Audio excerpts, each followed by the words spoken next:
বিসমিল্লাহির রহমানির রহিম। প্রিয় দর্শক, আসসালামু আলাইকুম ওয়া রাহমাতুল্লাহ। আজ আমরা এমন একটি আমল সম্পর্কে জানব যে আমল মানুষের জীবনের কঠিন সমস্যাকে সহজ করতে পারে,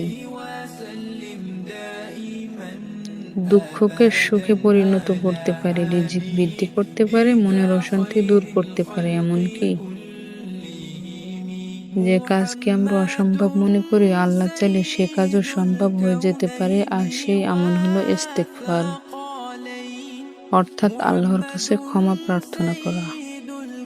অনেক মানুষ আছে যারা নানা সমস্যায় জর্জরিত। কারো রিজিকে বরকত নেই, কারো সংসারে অশান্তি, কারো ঋণের বোঝা, কারো সন্তান নেই, কারো জীবনে একের পর এক ব্যর্থতা। তারা বিভিন্ন জায়গায় সমাধান খোঁজে, কিন্তু অনেক সময় আল্লাহর কাছে ফিরে যাওয়ার কথা ভুলে যায়। ইস্তেগফার এমন একটি আমল যা শুধু গুনাহ মাফের জন্য নয়, বরং এটি কল্যাণ ও বরকতের দরজাও খুলে দেয়। আল্লাহ তাআলা কোরআনে বলেন, তোমরা তোমাদের প্রতিপালকের কাছে ক্ষমা প্রার্থনা করো, নিশ্চয়ই তিনি ক্ষমাশীল।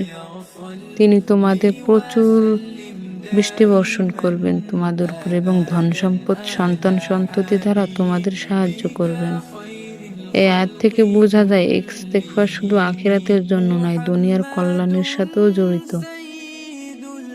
হযরত নূহ আলাইহিস সালাম নিজ জাতিকে বারবার ইস্তেগফারের দাওয়াত দিয়েছিলেন, কারণ তিনি জানতেন আল্লাহর রহমত পাওয়ার অন্যতম চাবিকাঠি হলো ইস্তেগফার। একদিন একজন ব্যক্তি হযরত হাসান বসরি রাহিমাহুল্লাহর কাছে এলেন। তিনি বললেন, আমার এলাকায় বৃষ্টি হচ্ছে না, কি করব? তিনি বললেন, ইস্তেগফার পড়ুন। আরেক ব্যক্তি বললেন, আমি দরিদ্র। তিনি বললেন, ইস্তেগফার করুন। আরেকজন বললেন, আমার সন্তান হচ্ছে না। তিনি বললেন, ইস্তেগফার করুন। মানুষ অবাক হয়ে জিজ্ঞেস করল, সব সমস্যার জন্য একই পরামর্শ কেন দেন? তিনি বললেন, কারণ কোরআনে আল্লাহ ইস্তেগফারের মাধ্যমে এসব নিয়ামতের কথা উল্লেখ করেছেন।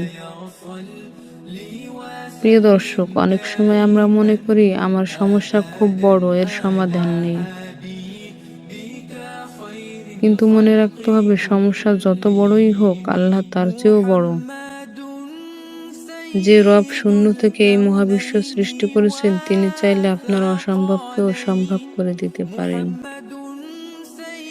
আর তার রহমত পাওয়ার অন্যতম উপায় হলো বেশি বেশি ইস্তেগফার। রাসূলুল্লাহ সাল্লাল্লাহু আলাইহি ওয়াসাল্লাম, যিনি নিষ্পাপ ছিলেন, তিনি দিনেও ৭০ বারের বেশি ইস্তেগফার করতেন এবং অন্য বর্ণনায় এসেছে ১০০ পর্যন্ত ইস্তেগফার করছেন। তাহলে আমরা প্রতিনিয়ত যারা অনেক ভুল করি, আমাদের কত বেশি ইস্তেগফার করা উচিত? ইস্তেগফারের সবচেয়ে সহজ বাক্য হলো আস্তাগফিরুল্লাহ, অর্থ আমি আল্লাহ। আরো একটি সুন্দর দোয়া হলো আস্তাগফিরুল্লাহ ওয়া আতুবু ইলাইহি, অর্থ আমি আল্লাহর কাছে ক্ষমা চাই এবং তার দিকেই ফিরে আসি। আপনি হাঁটতে হাঁটতে, শুয়ে বসে, কাজ করতে করতে যে কোনো সময় ইস্তেগফারটি করতে পারবেন। তাই আজ থেকে নিজের জীবনে ইস্তেগফারকে অভ্যাস বানান। প্রতিদিন ১০০, ২০০, ৫০০ অথবা যত বেশি সম্ভব পড়ুন। বিশেষ করে ফজরের পর, তাহাজ্জুদের সময় এবং দোয়ার আগে ইস্তেগফার পড়ার চেষ্টা করুন। দেখবেন হৃদয় শান্তি এবং মন হালকা হবে। আসুন আমরা সবাই একসাথে বলি, আস্তাগফিরুল্লাহ, আস্তাগফিরুল্লাহ, আস্তাগফিরুল্লাহ। আল্লাহ তাআলা আমাদের সকল গুনাহ ক্ষমা করুন, আমাদের দুনিয়া ও আখিরাত সুন্দর করুন এবং আমাদের জীবনের সকল হালাল ও কল্যাণকর চাওয়া পূরণ করুন। আমিন। ভিডিওটি ভালো লাগলে লাইক দিন, শেয়ার করুন এবং ইসলামিক ভিডিও পেতে চ্যানেলটি সাবস্ক্রাইব করুন।